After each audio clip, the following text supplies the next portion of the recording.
Hey everyone, how's it going? Gamer Geek here, and welcome to another episode of Gamer Rants, where I walk you guys through the good, bad, and ugly of the world of gaming. Today we'll be taking our first look at Tom Holland as Nathan Drake in the upcoming Uncharted film adaptation, reacting to the Scorn gameplay footage that dropped recently, and analyzing Google Stadia's attempts to remain relevant in today's market. So with all that out of the way, let's get into today's video.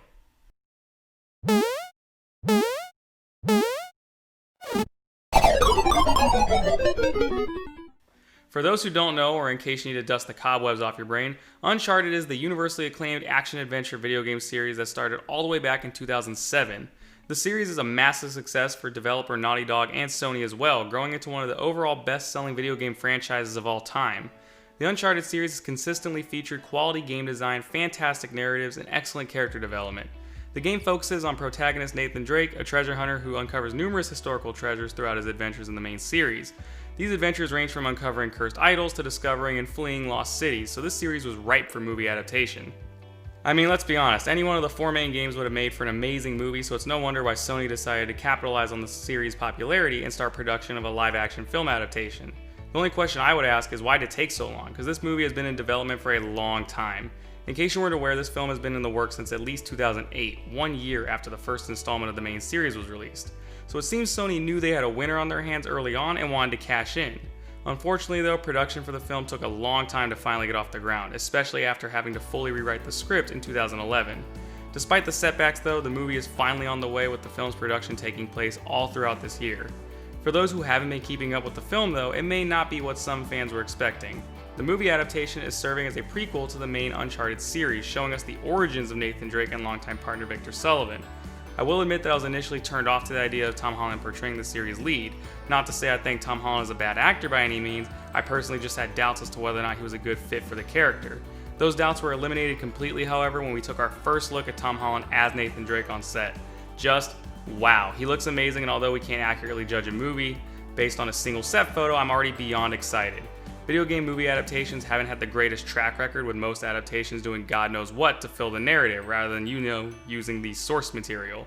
Looking at you, 2005's Doom. The Uncharted movie looks like it's on the right track though, with the set photo capturing the atmosphere of the main series, and it doesn't seem like it's straying too far from the original source material. Yes, the movie isn't following any of the four main games, but it is serving as a prequel to the series specifically, so we should expect it to tie directly into the first game somehow. Moving on though, let's take a look at the newly released gameplay preview for Scorn, which will be coming to Xbox and PC sometime in 2021. This is another project that was recently pulled from development hell, with the game originally being announced back in 2014 by developer Ebb Software. Looking at the game, most people will call it a clear Doom clone or insist that the game was inspired by titles like Doom franchise, but that isn't the case. The game actually takes heavy inspiration from the works of Swiss artist H.R. Geiger and Polish artist Bakinski, apologies if I butchered the name, and the gameplay demo makes the connection overwhelmingly obvious. The atmosphere, unsettling nature of the environment, all the way to the human representation and dystopian machinery, this game looks like a very interesting take on the FPS horror genre. There were a couple of notes I had when watching the gameplay demo, the first being about the weapon used by the player. Rather than switching weapons like a normal FPS, your arsenal seems to be modular in Scorn, meaning switching weapons is really switching the barrel of the gun. This was an interesting design choice, and I have to say I'm really liking it because it really gives us a more visually interesting style of swapping weapons as opposed to the same boring weapon switching animation we've seen time and again. The sound effect though we could have done without, it's just plain gross. The next note was about the general vibe of the game surrounding the apparent puzzle solving and overall mystery aspect of the gameplay. The demo was amazing in what we saw, with over 10 minutes of footage of the game, and we learned basically nothing about the story. What's going on in this game? Who are we? Where are we? These are questions I'm sure every player will be asking, but we'll just have to wait and play the game to find out, because the developers have leaned heavy into the mystery aspect of the story. The game is set to follow a non-linear playstyle, only adding more to the confusion of what's really going on in the game's lore. Finally, I want to address the gameplay itself. The demo was visually stunning and amazing graphics and breathtaking design, but I found the game to be lacking with a lot of additional content. Granted, this was just a gameplay demo, so it's likely the game will be entirely different upon release next year, but still, the demo only showed a small handful of enemies and a ton of open environment. There was not a lot going on at any one point, which made it easy to soak up the visuals, but it wasn't super exciting to watch. My only note is I was hoping for more activity going on in-game. There was no real sense of urgency or danger that I got from the gameplay, which I feel is super important when making a horror FPS game. Next up, we're talking about Google Stadia and their desperation to pull in more users. Look, I'm not here to talk shit about one game service or another, but I have to list my grievances with this service.